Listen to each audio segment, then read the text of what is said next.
Every day, millions of people hold it in their hands without a second thought. A single dollar bill, green paper, worn edges, the most familiar currency on earth. And, on its reverse side, something strange, an unfinished pyramid, an all-seeing eye, Latin words no one ever bothers to translate, annuit coeptis, novus ordo seclorum. For some, it is just decoration. For others, it is proof of a hidden power, a sign that the world is ruled from the shadows. But long before internet forums, conspiracy videos, and whispered theories, that symbol already had enemies. Not bloggers, not skeptics. A regime. In the 1930s, the leadership of Nazi Germany became obsessed with a question that haunted them from the first days of power. Who truly controls influence in the modern world?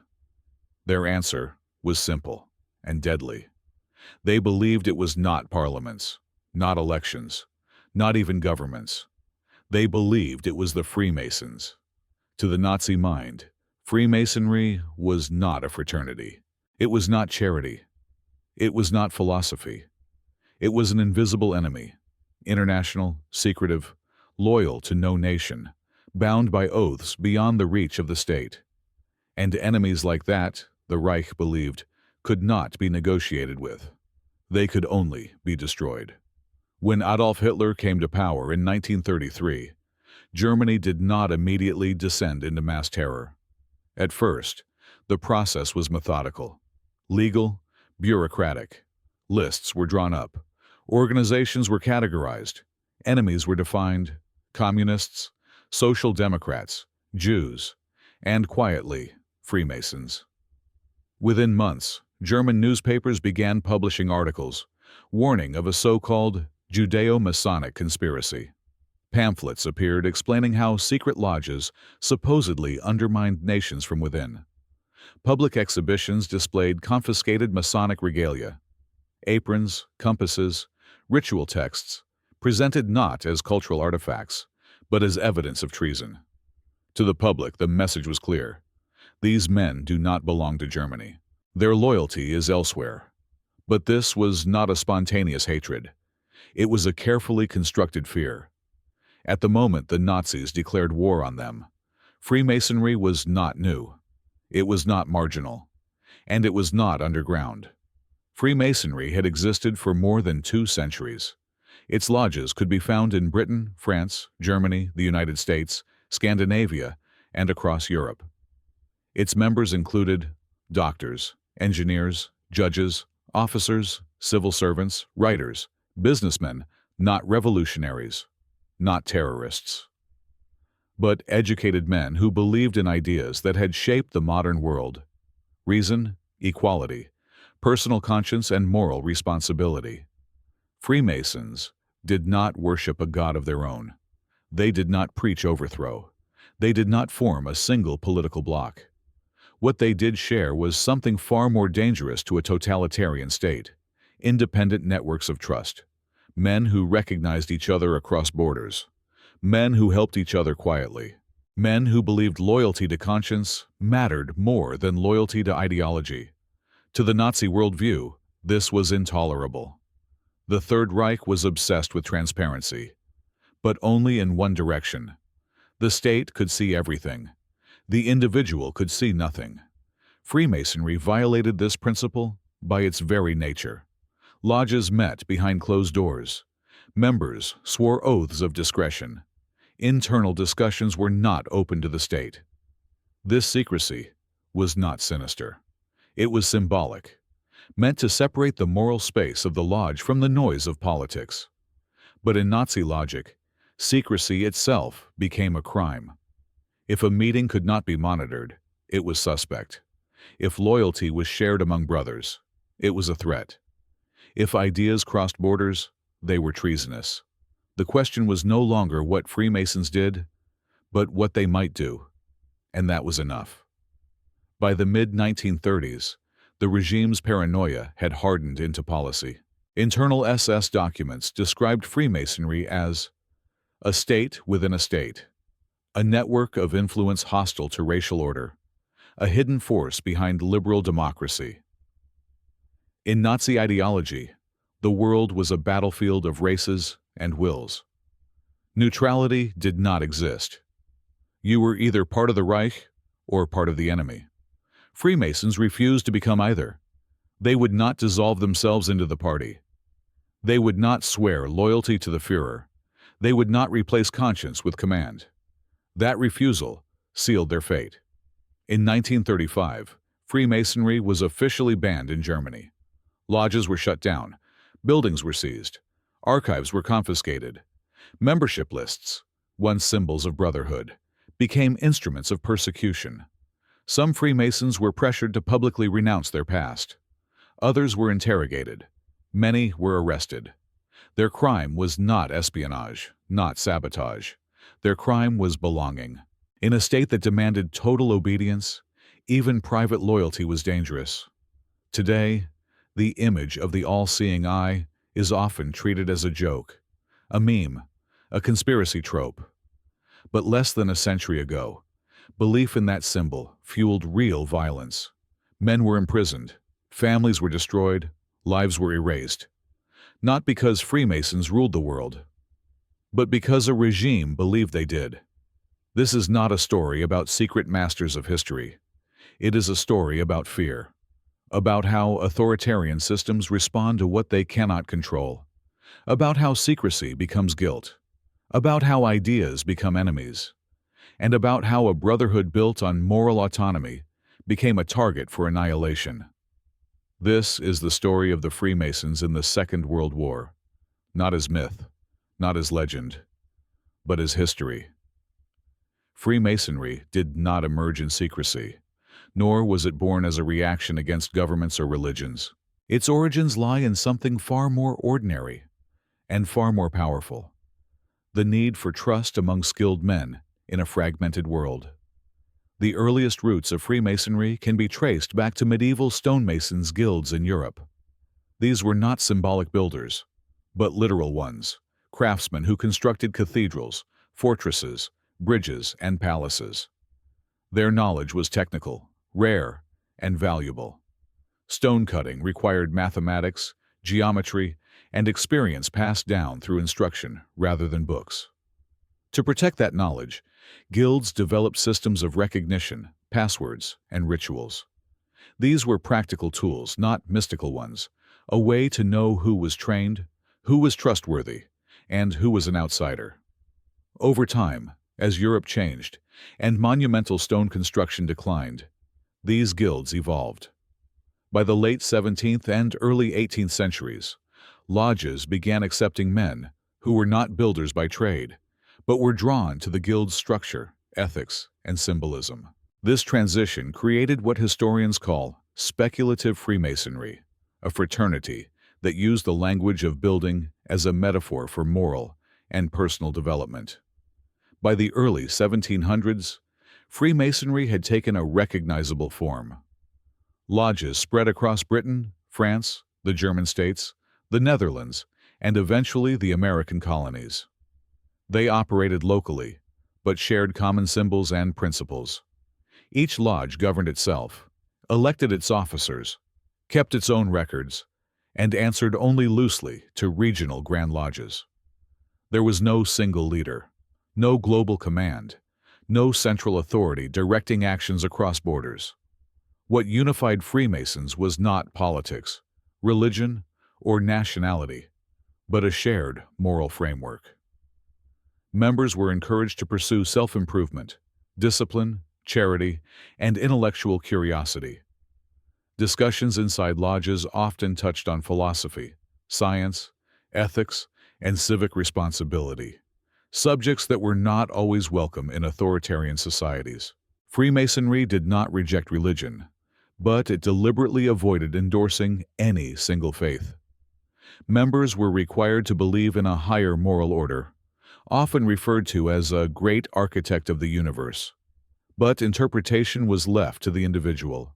In practice, this meant that Protestants, Catholics, Jews, and others could sit in the same lodge as equals. In an era defined by sectarian conflict, this was radical. The lodge itself was not a place of worship, nor a political assembly. It was a structured space governed by rules, rituals, and symbolism designed to strip away external status. Inside the lodge, titles from the outside world were set aside. A judge and a merchant were equals. An officer and a clerk addressed each other as brother. This equality was not performative. It was enforced by tradition. Rituals played a central role, but not in the way later myths would suggest. Masonic rituals were theatrical, symbolic, and repetitive by design. They conveyed lessons through allegory rather than doctrine. A compass represented moral limits. A square symbolized fairness. Light stood for knowledge. Darkness represented ignorance. None of these ideas were secret. They appeared openly in books, art, and Enlightenment philosophy. What was restricted was the experience of the ritual, not its meaning. Secrecy, in this context, served a specific purpose. It created a sense of seriousness, commitment, and internal discipline. Initiation was meant to impress upon new members that moral development required effort and discretion. The oath was not a promise to hide crimes or obey illegal orders, but a pledge to respect the private nature of lodge discussions and to uphold ethical conduct. By the 18th and 19th centuries, Freemasonry had become deeply embedded in European and American civil life. Lodges funded hospitals, orphanages, and schools. They organized aid for widows and families of deceased members. In times of crisis, Masonic networks often acted faster than governments, precisely because they were informal and based on trust rather than bureaucracy. This influence was real, but it was limited. Freemasons did not issue political directives, coordinate elections, or act as a unified bloc. Members frequently disagreed with one another on major political issues. In fact, during revolutions and wars, Freemasons often found themselves on opposing sides of the same conflict. What they shared was not power, but access. A man traveling abroad could find a lodge, be recognized, and receive help.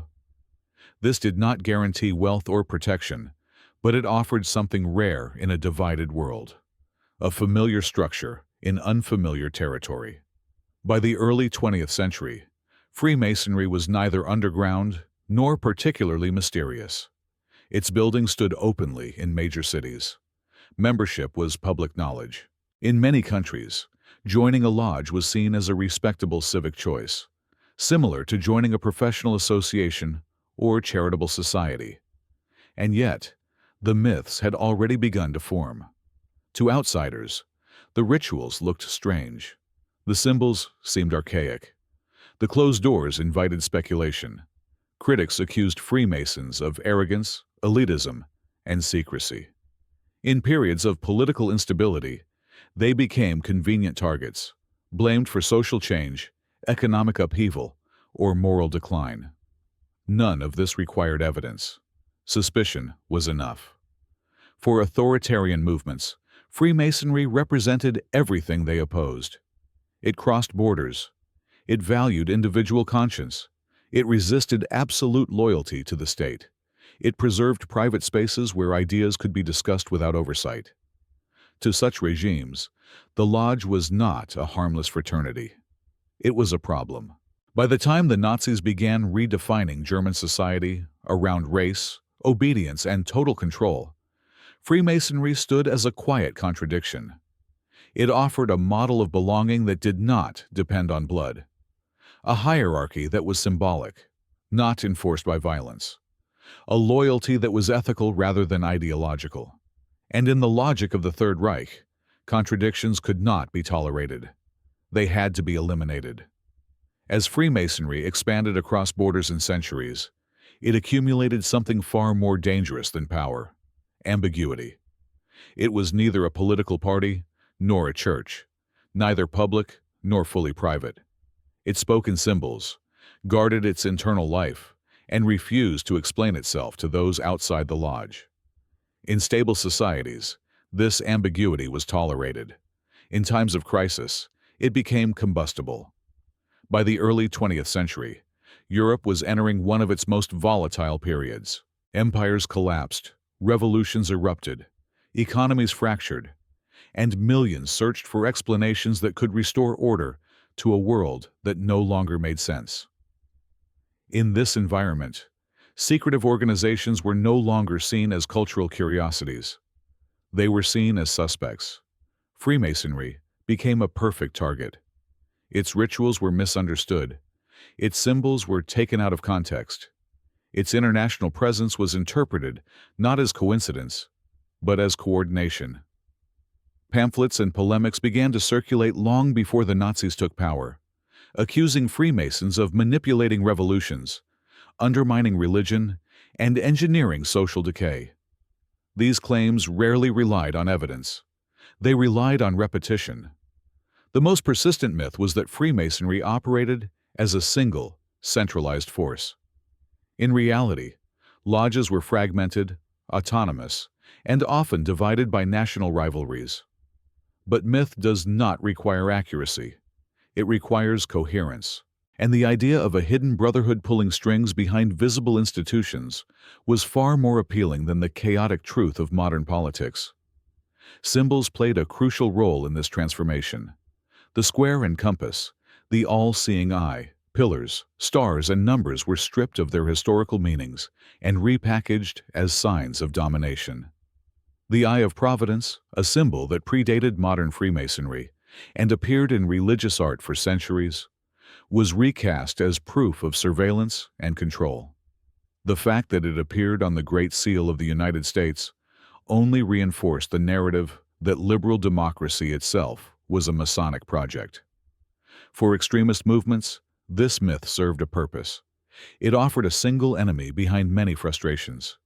Economic instability, cultural change, the decline of traditional authority, all could be blamed on a secret network that operated beyond the reach of ordinary citizens. Freemasonry became not just an organization, but a symbol of everything that felt uncontrollable.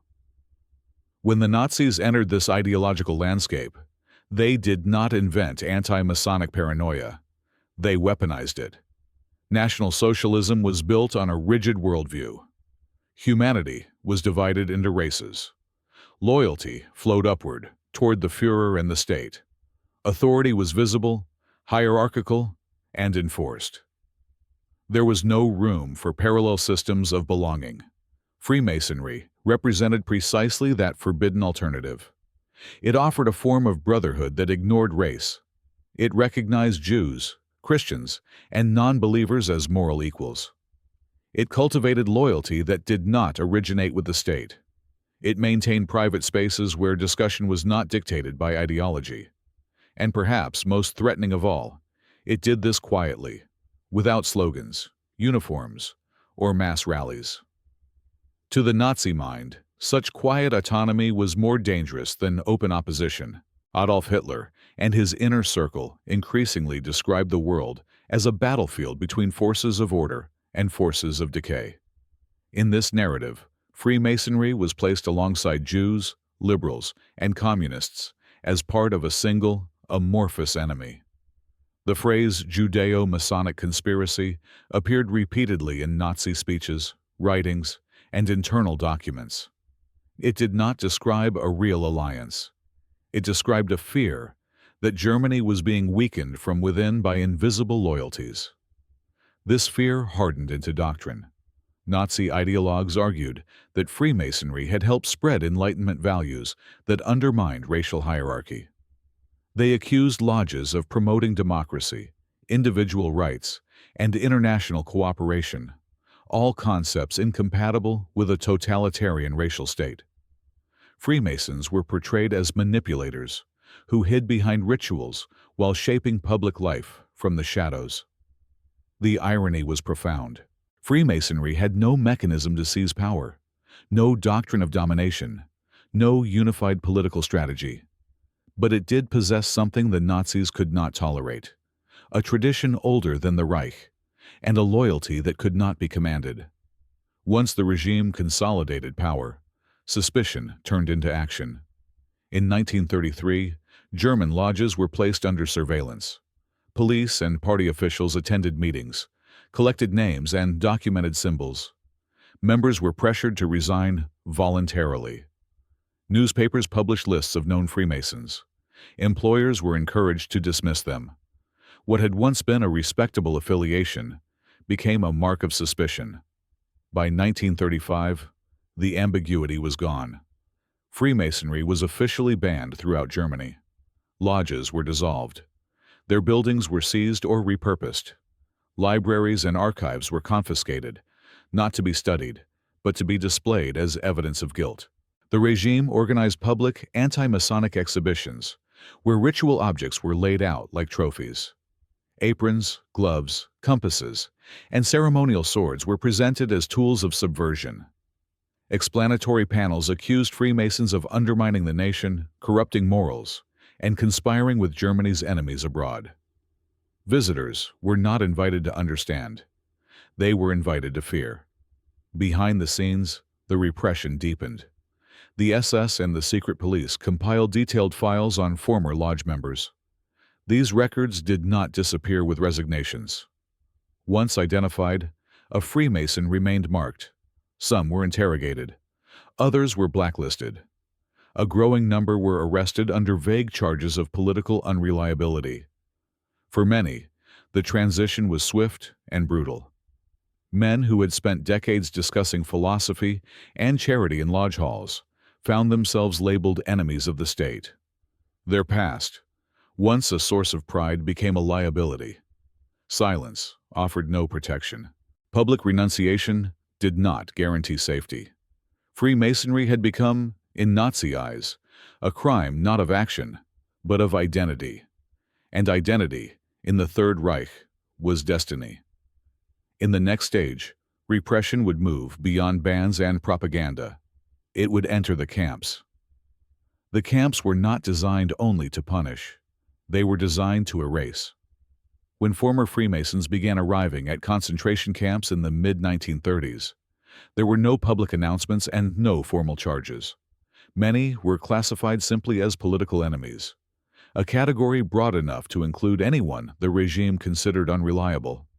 Others arrived after denunciations, workplace investigations, or the discovery of old membership records in confiscated lodge archives. Inside the camps, identity was reduced to symbols sewn onto fabric. Prisoners were marked with colored triangles, indicating why they had been arrested. Freemasons usually fell under the red triangle, the same category as political prisoners. In some camps, additional markings were added: letters, symbols, numbers, quietly identifying them as former members of the banned brotherhood. This classification mattered.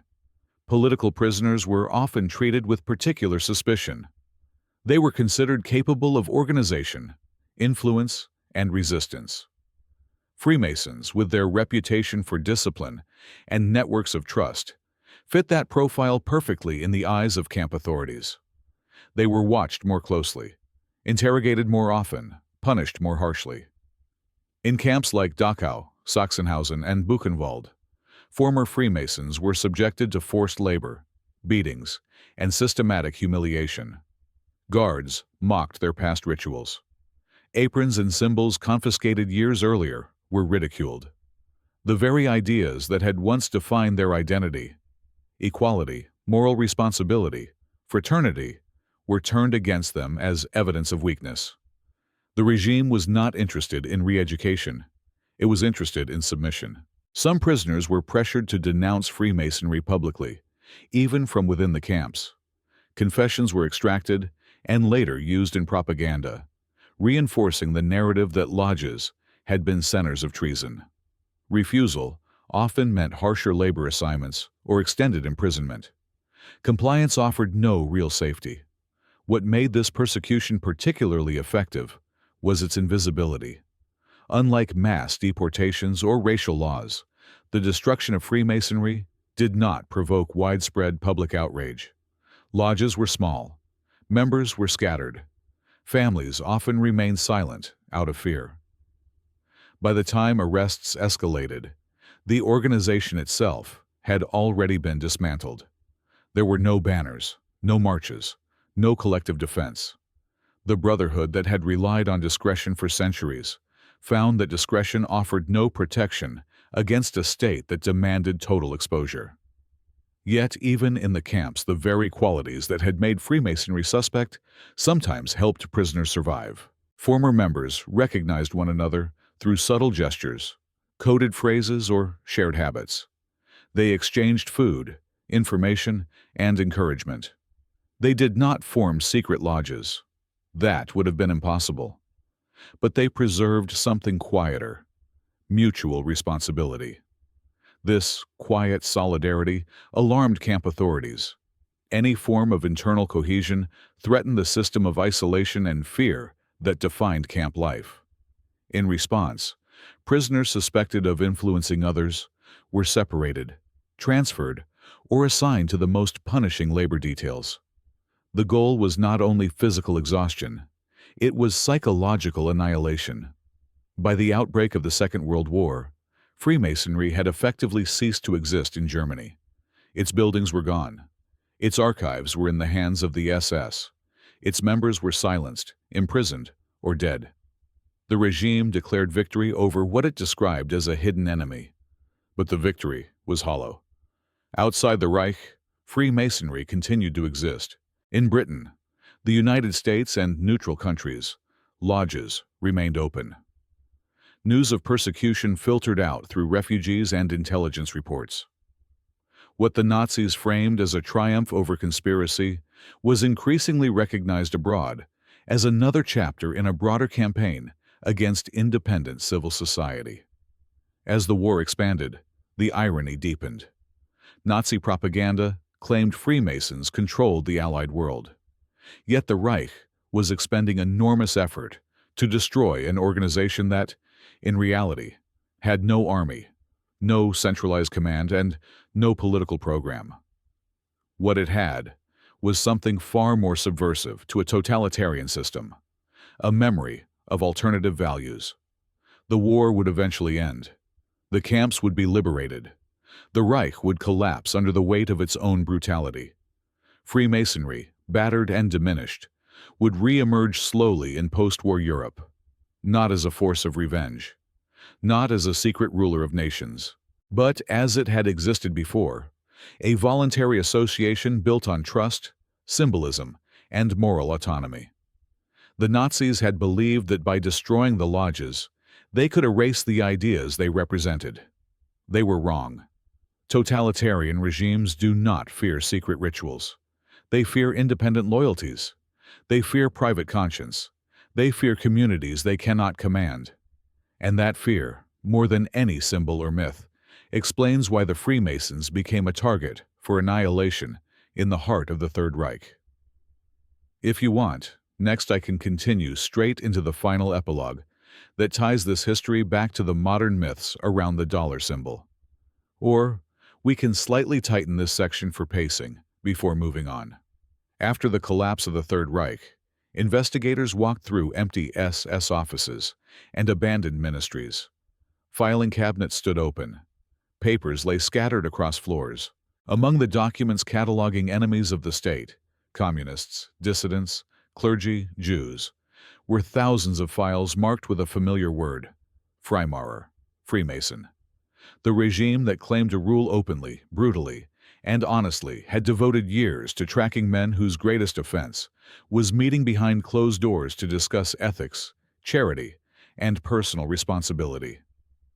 In the ruins of Nazi Germany, that obsession stood exposed, not as strength, but as fear. When the camps were liberated, former prisoners returned to cities that no longer recognized them. Many lodges were destroyed or repurposed. Records had been burned. Membership lists erased. Entire generations of Freemasons had vanished, leaving behind little more than fragments of memory and scattered symbols. And yet, the Brotherhood was not gone. In the late 1940s and 1950s, lodges quietly reopened across Europe. There were no declarations of victory, no trials of ideology. Survivors gathered not to reclaim influence, but to rebuild what had been shattered. Trust, community, and moral continuity in a world still reeling from mass violence. Freemasonry did not emerge stronger from the war. It emerged humbler. The secrecy that once defined it was softened. Public suspicion lingered, but so did the lesson of what unchecked power could do to any group labeled other. In many countries, lodges adapted, became more transparent, and redefined their place in post-war civil society. Meanwhile, the myths refused to die. As the Cold War reshaped global politics, old fears found new audiences. The symbol on the dollar bill, the unfinished pyramid, and the all-seeing eye became a focal point for speculation. To some, it remained a relic of Enlightenment symbolism. To others, it was proof that nothing had changed, that hidden hands still guided the world. What was forgotten was the historical context. The symbol did not inspire the Nazis' fear of Freemasonry. The fear existed long before the symbol was popularized. The Third Reich did not persecute Freemasons because they controlled nations. It persecuted them because they represented an idea of belonging that the state could not dominate. Totalitarian systems do not require evidence to act. They require enemies. Freemasonry offered a convenient one, old enough to seem powerful, private enough to seem threatening, and scattered enough to be dismantled without resistance. Once labeled a conspiracy, it could be stripped of humanity. Once stripped of humanity, it could be erased. That pattern did not begin with the Nazis, and it did not end with them. Throughout history, regimes built on absolute loyalty have always targeted informal networks, independent associations, and communities bound by values rather than commands. Whether religious groups, intellectual circles, or fraternal organizations, the logic remains the same. What cannot be controlled must be destroyed. The story of Freemasonry in the Second World War is not a story about secret rulers of history. It is a warning about how easily secrecy becomes suspicion, and how quickly suspicion becomes policy. The men who were arrested, imprisoned, and killed were not punished for what they did. They were punished for what they represented, an alternative to absolute obedience, a space where conscience mattered, a loyalty that did not belong to the state. That was enough. Today, the dollar bill still circulates. The eye still looks outward from the pyramid, and debates about hidden power continue to fill books, videos, and comment sections. But the real lesson is quieter. When fear replaces understanding, symbols become weapons. When power demands total visibility, privacy becomes guilt. And when a state cannot tolerate independent minds, it will always find a reason to destroy them. This is why the Nazis feared the Freemasons. Not because they ruled the world, but because they proved the world could exist without them.